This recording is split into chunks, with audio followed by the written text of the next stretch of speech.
Namaste, and welcome to our weekly series on homeopathy with our beloved Dr. Pachegaonkar. Namaste, sir. Today we'll go through the musculoskeletal system. Yes. Okay. This musculoskeletal system has many functions besides movement of the body. Our human body is erect in posture while functioning. So it is actually this system which makes it possible to keep it erect. Unlike animals who walk on four limbs, humans are able to maintain it only on two lower limbs to walk, and then upper limb is free for other work. Our body is full of musculature. Almost 40% of proteins in our body is contained by muscles. And muscles has a very complex structure and well knit.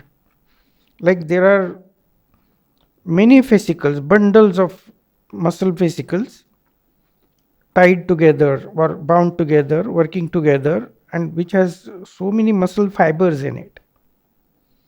And these fascicles and muscle fibers work in such a wonderful synchrony. It is having full of neurons, a nerve network, and lot of capillaries are there to provide the supply to the muscles. And in between, this network provides lot of energy in the form of chemicals, and these chemicals are transformed into kinetic energy by action of contraction and relaxation. And see how organized this structure is.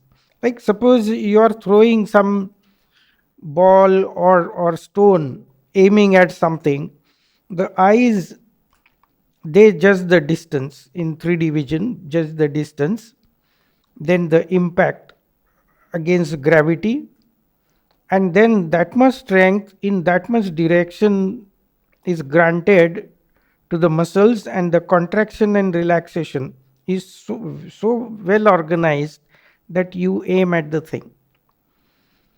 And by virtue of this, because the chemicals are utilized to form the energy for contraction and relaxation, lot of heat also is generated.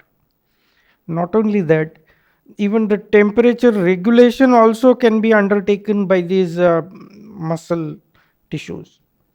Like for example, if the temperature is much below the body temperature and body is going into lower temperature, and to conserve the temperature, it may occur that spontaneously body starts shivering, and by virtue of shivering and these actions, lot of chemical energy is converted into real kinetic energy, and heat is generated, and then thermoregulation is achieved, so temperature also is maintained.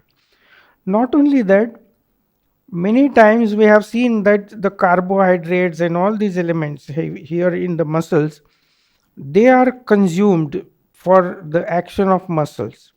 So we have seen like someone has say hyperglycemia, a raised blood sugar, and the person has a brisk walk for 30 minutes and comes and then checks, the blood sugar levels will be down by almost 20 within half an hour walk.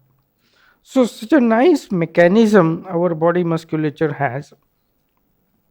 The muscle has body, which again, muscle is a bundle of so many fascicles, and each fascicle is again a bundle of fibers, muscle fibers, and they culminate into tendons, and they are bound in such a wonderful network, it gives you wonderful strength.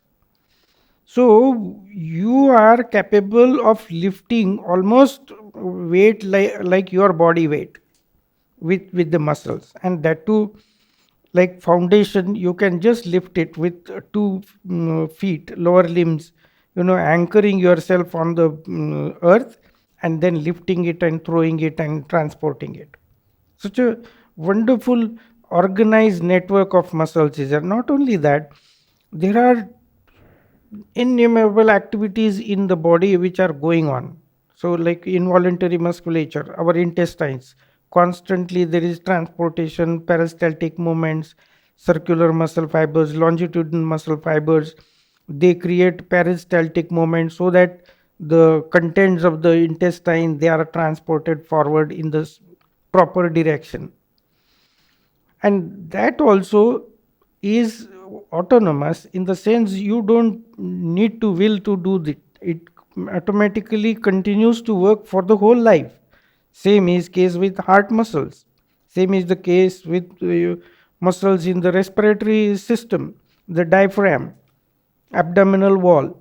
So even arterioles and those vessels also have muscles in it. So all these muscles, voluntary or involuntary, they are capable of functioning for the whole life.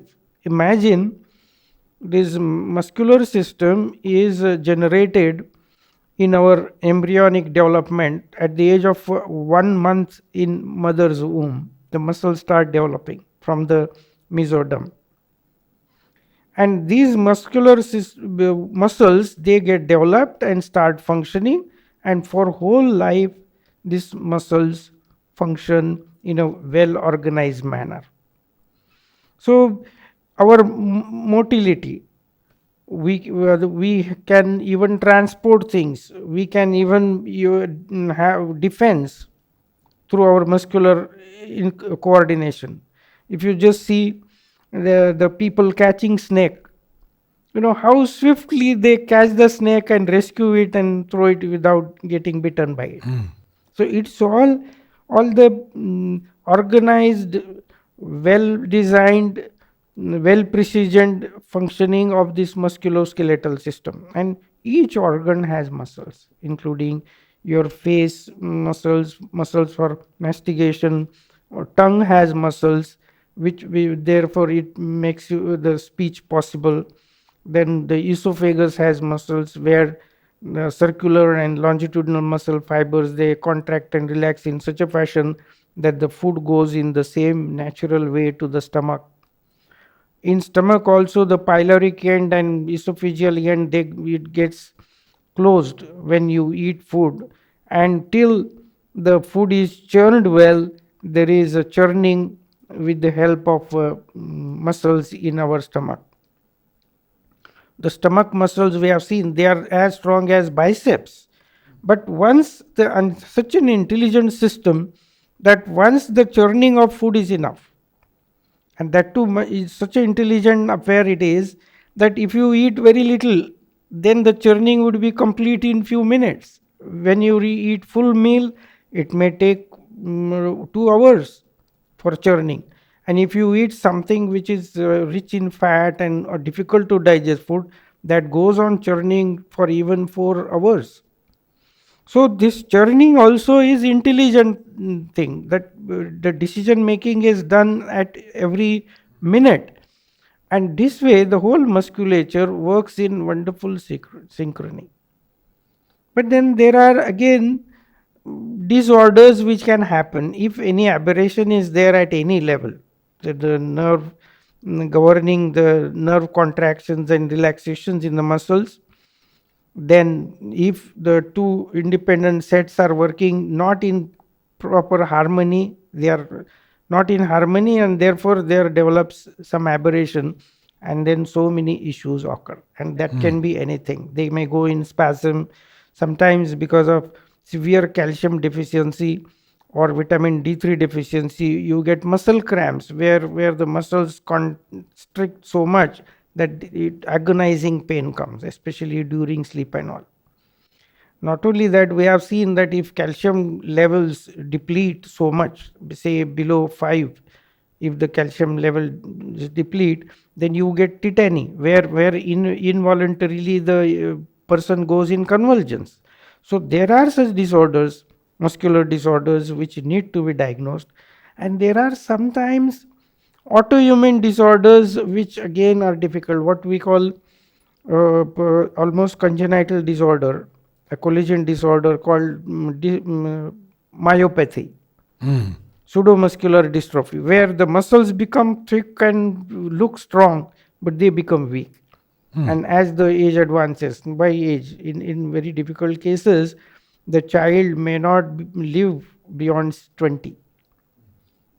It's a sort of inherited disorder where collision disorder, where degenerative changes occur in the muscles, and the muscles become so much weak that even person can't lift food to put in mouth or can't even swallow.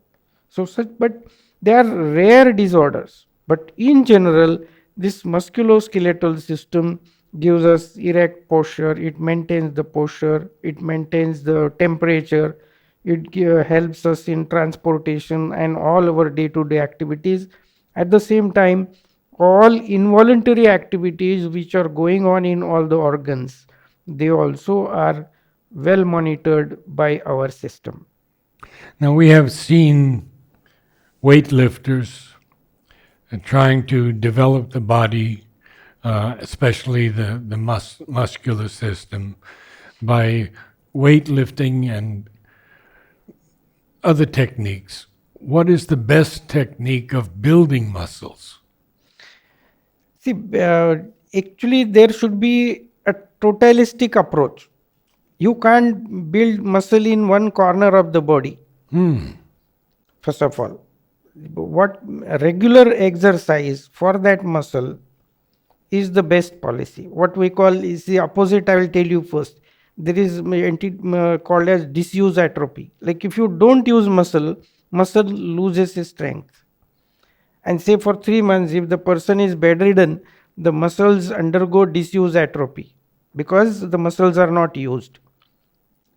But at the opposite of this, if the muscle is used again and again, again and again, it gains strength. It gains even bodily, structurally also it becomes enlarged, hypertrophied because of the overuse. It gets hypertrophied, and there is the phenomena. So if the bodybuilders, especially weightlifters, they cultivate to lift the weight, and once you go on cultivating, you go on strengthening. And in weightlifting, again, it's a complex. It is not only hands which should lift the weight, it is the anchoring of the body. The legs also get anchored, the lumbar thing, again, the posture also is such a way that body is able to sustain weight and lift it, and then lift it to that height. And so body can cultivate it. Even walking, you see, walking is such a wonderful exercise that in walking it is not only the lower limbs walk, it is whole body which is participating in walking. And when walking, again, if you walk with proper gait, definitely it will facilitate even the venous circulation also. So weightlifters, they, of course, it is again a matter of concentration also. It's a wonderful synchronization where the will, then the each muscle is having balance, and then it is lifting. Otherwise, we have seen accidents. If by chance they are adventurous and trying to lift weight unduly more, then they definitely get injured. And we have seen even sports injuries by having a wrong technique. So there is again a technique where you need to be anchored well, in what position it can be lifted well, and how your lumbar, the spine can balance it, and that elasticity has to be there. Then they get even strength as well as the elasticity, because if muscles are rigid, the fibers get broken. There is a tear in the muscle fibers. I've understood, correct me if I'm wrong, that when one does weightlifting, one actually tears the muscle a bit to let it build stronger. Is that correct? Oh no, Not not correct, that huh? way. Actually, what happens? You guard with a guarded movement. You expose your muscles to every situation, so that your muscles are prepared to have. Like suppose while lifting the weights, there is some distraction. Someone shouts or some blows the horn. Little distraction definitely will cause some losing strength in that area, because when you are aware of the moment, your strength is well organized. But if you lose awareness and you are distracted, the strength goes. So there are accidents. So what they do is they try to compensate it, balance it. But they will never induce muscle tear, because that will take pretty long time to heal. And that tear, even if it heals, it will not, may not heal with the same elasticity or same strength. It may become brittle. So if it's not a tear, is it a strain to build up muscle? Exactly. Okay. So tear is not necessary, or rather, that would be undue. It may not give. See, we have seen the compensation, what we call left ventricular hypertrophy. In heart, suppose someone has hypertension and blood pressure is more, and heart has to pump more for pushing blood through it. Yes. So our left ventricles in the heart, they gets hypertrophied as a compensatory phenomenon. And the left ventricular hypertrophy can become so much hypertrophied and strong that it can pump blood even against raised blood pressure. Same way, these people, they just cultivate and that attitude and that will and that synchronized effort to inculcate strength in those muscles at that moment.